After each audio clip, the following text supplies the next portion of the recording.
Okay, guys, let's take a look into the declining depreciation method really quickly. So usually when you're looking at the declining depreciation method, it's going to give you a salvage value. Know when you're looking at the declining depreciation method that you cannot depreciate the asset below that salvage value.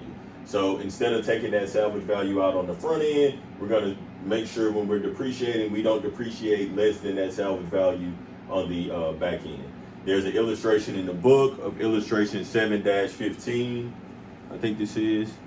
Yeah, 7-15 that walks you through an example. I kind of put together my own example just to walk you through it really quickly. So we have a beginning book value for the asset, and we'll multiply that by the depreciation rate. So they'll give you a depreciation rate to let you know at what percentage is being depreciated. Excuse me. So at the beginning of the period, that book value for that asset was $50,000. Our depreciation rate is 10% each year. So we would take this $50,000 multiplied by 10%. Our depreciation expense for that period is $5,000. So looking at our journal entry for depreciation, we'll come here. Depreciation expense $5,000. Accumulated depreciation $5,000. Right? Okay.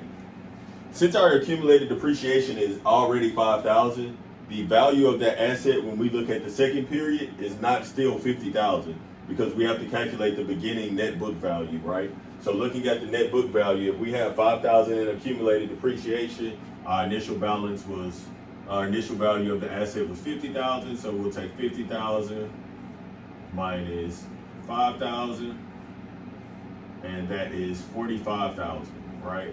So this $45,000 is what we use for this second period to start this second period off, because the asset already depreciated $5,000. Now we're looking at the asset being valued at $45,000.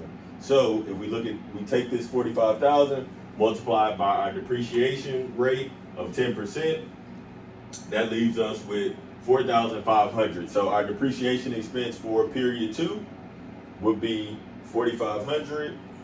I'll just erase this really quickly to show you period 2.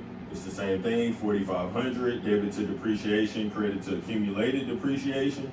But also remember that in that second period, now we've decreased this asset a total of $9,500, right? So where we had $4,500 here, we want to subtract out this $4,500, and that's going to leave us with $40,500. So what we do is we go through and calculate this each step of the way until we get down to the salvage value. Once the salvage value is the only thing remaining, we do not depreciate that asset anymore. So it's basically a simple formula where we would take the beginning book value of the asset times the depreciation rate to calculate that period's depreciation expense.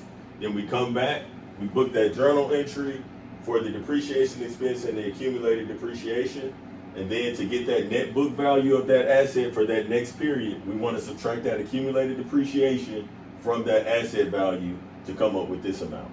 And it just kind of tears down. And like I said, it's an illustration 7-15 in the book that goes through it in greater detail. But this is a high level overview of the declining depreciation method.